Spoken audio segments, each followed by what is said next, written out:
Inaugural season, the conditions and the cancellation of the Super Pole race. Jonathan Rea only had margin. We go down to the last day of the season to settle the 20 decider. Lights out on race one.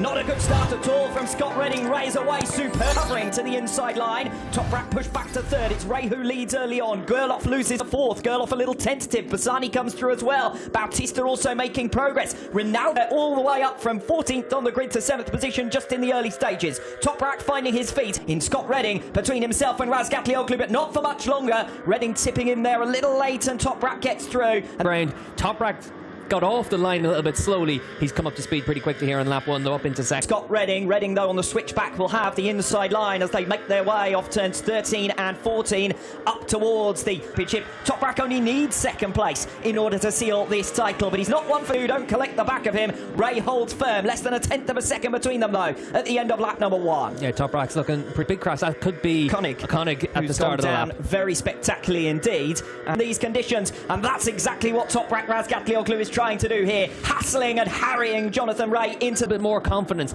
than Jonathan Rea. Just looking at the riders as well, looks like they're all still out there in full drive. Little advantage could have made a big difference. You can see for Bassani though, really confident on Tom Sykes in the run down in towards turn 5. Back outside the top 10, the start of lap 3. Razgatlioglu has been close, each he can't get there. Toprak's already through and Razgatlioglu hits the front in race 1. Yeah, Toprak wants to win the championship in style. He said all the way through this season, a pretty traditional line through that section of the track. It's all the way up towards turn 10, that's where it is at turn 12. Bassani at the moment is the fastest man out there. Axel Bassani, who now cuts through on Scott Redding, said at 1 minute it was Scott Redding who had a 1 second deficit to the top of the brakes, but we also know that Jonathan Rea is going to be desperately keen in this season finale. Toprak still leads, race faster than Toprak. Razgatlioglu out in the lead. He's bringing Andrea Locatelli with him as well. Just a second covered the lead quintet over the line at the end of lap number 3. It's a chicane 11 and 12, difficult to make a pass through there. Redding getting back on terms, expecting that whatsoever from Axel Bassani,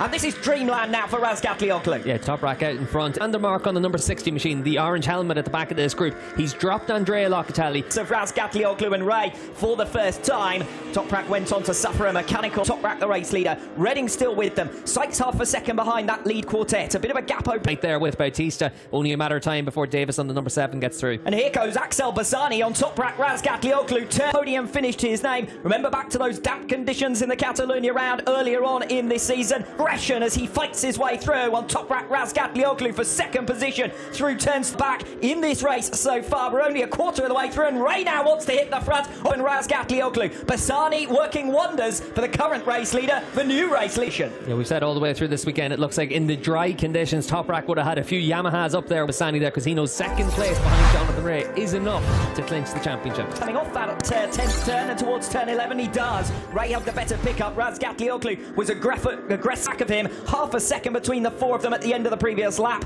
and Bassani can't quite get it done on Razgatlioglu this time around. He's able to bridge the gap to the two Ducatis in front of him. Michael van der Mark in 6th position, matching the pace of Bassani. To the front, it's Rea who leads. Last time around it was Razgatlioglu who responded. Then some of the dry weather pace we've seen this weekend ran about 3 seconds slower than the outright dry weather pace. Now it's a question of whether the likes of Bassani pull away from the pack. That works much better for Toprak than it does for Rea. I'm not sure that there'll be enough. I think bottling up Toprak's going to be a real challenge, because Toprak has shown all the way through this season how aggressive he's willing to be on the racetrack, move and force the issue. Yes, Michael van der Mark directly behind, right on the T1 series. Bit of a moment there for Bassani, defending 3rd position against Scott Redding. Still only half a... That time around for Jonathan Rea, Toprak just a tenth of a second slower, and that's why the leading four are stretching away. As it is right now, it's just who's willing to push that little bit harder, who's willing to see where that grip in the gap. Yeah, and Rea just trying to edge himself away in that middle sector of the lap. As you said earlier on, Alex, really able to stay with Rea. He wants to make sure that it's as safe a race as possible for him, as much as anything else. The safest way for that for Toprak. Gradually improved. Razgatlioglu in the slipstream, not close enough this time around into turn 1, but he was less than a tenth of a second behind. Certainly what we've seen all the way through this year is that these two riders so closely matched out on track all the way. Razgatlioglu doesn't need to take any risks trying to pass Jonathan Rea. He only needs to stay in front of Axel Bassani and Scott Redding, speed world champion, but he's taking risks anyway. His forces his way to the front on lap 9 of 20. Jonathan Ray said on Friday, if you make a move into turn 10... Where Ray's been making up his time on his direct rival, but he's tucked in behind him. There's no way to get through. Jonathan Ray tucks out of the slipstream in towards turn 1. Ray's going to be very aggressive here on Razgatlioglu. He's not close enough on the run into turn 1, but you could see a little bit of a change for him there. He wanted to make sure he was in a position to try and attack.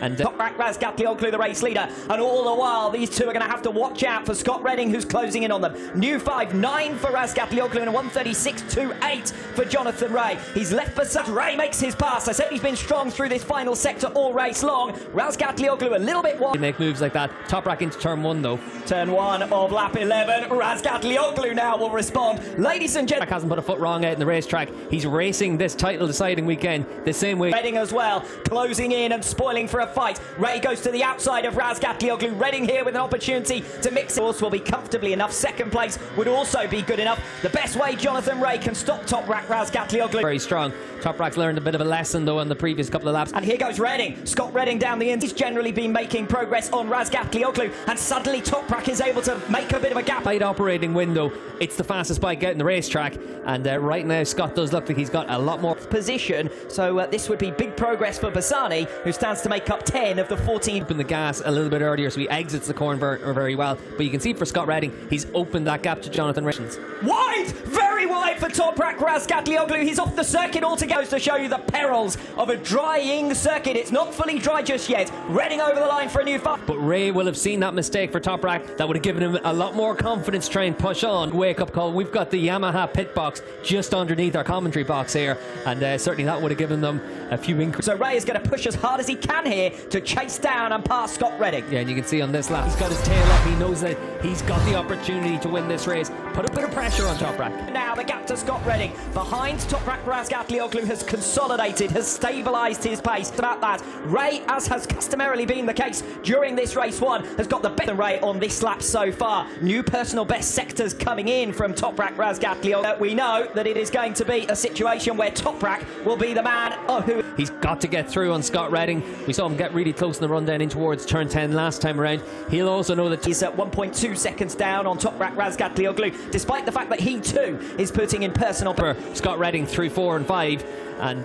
certainly for an attack riding, he's going to just have to try and put his bike in a position to get down the inside into turn 10. Stand, he must get past Scott Redding here to keep the title fight alive for another race, to take us to a last race decider. And line altogether, and does well to stay on the circuit. It's going to give a second wind here to Toprak Razgatlioglu to try and close in on the second place that he needs to seal the title. Suddenly the focus turns to what's going on behind him. Can Scott Redding pick back up the pace quickly enough? Toprak has seen blood. And Scott Redding, he knows he's got a chance to do it. You can see Redding there with that little bit of a slip again on the run through 3 and 4. Try and get close enough now. These are the three men who've been knocking spots off one another all season. After Jonathan Ray and try and chase him down for a championship win in style. Redding's got just about enough in hand for the moment. Inside though on the switchback for turn 17. He won't want to mess up the two champ back into turn 1 at the start of lap 18. This could be a title winning overtake from Toprak Razgatlioglu. He's meant it's all about what the Ducatis can do, because Ray and Razgatlioglu for the moment look settled. A second T1 campaign. Redding's quite good through turn 13 and 14 compared to Toprak. We'll see if he can get close enough. Braking zone into turn 15 and 16 though doesn't look like being an easy opportunity to pass Toprak Razgatlioglu, and Toprak defends 10. So for Scott Redding, he needs to focus on using the strengths of that Ducati, so he needs to exit. Ray with victory would be 25 points behind Toprak Razgatlioglu in the championship standings. He would gain race wins consistently.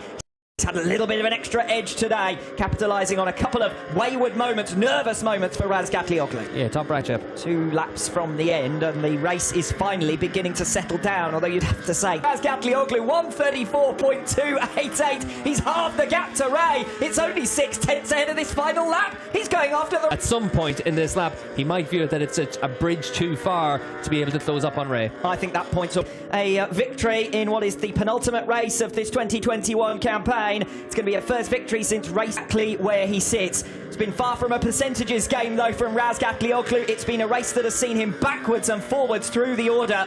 Rain has come to an end. A new era has begun in World SBK. The 2021 motto in place is what he secures. Jonathan Ray is the race winner, but it's Toprak who's dust Scott Redding in what is a championship winning move. And you can see the two title contenders there fighting it out to the nail on the racetrack. They both got so much respect for one another, but first world championship as well. And certainly for Yamaha, this is going to be one. Race 2 this afternoon, but what a season it has been for them. A first world season. Razgat Lioglu looks emotional, and well he might be. He's kept it all in well, he's looked cool, he's looked calm. Well, if you thought that kind of 6-year run could never end, that he could never be beaten, the answer is all good. And he's pushed too hard on a few occasions, but he's been pushed to that point by Toprak and Yamaha. Remember, Toprak was third. The course of the last couple of months since then is a rider just doing absolutely everything he could to make sure he was able to tick all the boxes and get over the line. Well, if you're based on the other side of the world, then you've had to get up to his fellow countrymen. And now the preparations can begin for what will be his lap of honour. That they've been prepared for everything on the racetrack. Looks like they were prepared for something off the track as well. Again, just 25 championship points between Jonathan Rea and Toprak Razgat. And Rea era comes to an end even with him winning another race, but certainly with he would have been in a position to try and attack as well, and it definitely looked like he was willing to attack. I think that says everything you need to know about the racer that Toprak Razgat is. Jonathan Rea halved the gap to him. I think he realised though in the first sector of that final lap it was time to think about the jam. Yamaha personnel down there. Looked like Ashley Banks was down there, and Ash is looking like it could be. For Jonathan Rea, he becomes a race winner at a 21st different circuit. 340. History is made. Toprak Razgat is the man to unseat Jonathan Rea. Third position in race 1 of this Pirelli Indonesian round. The numbers all prepared. The gold. He's had some tough times, and obviously enough over the course of the last few years, we've seen him really come into his own. Big journey for Top. Yeah, massive. Yamaha came back into World SBK in 2016. It took them a while to manage to get that program fully back on track. We saw them with Sylvain Guintoli, former world.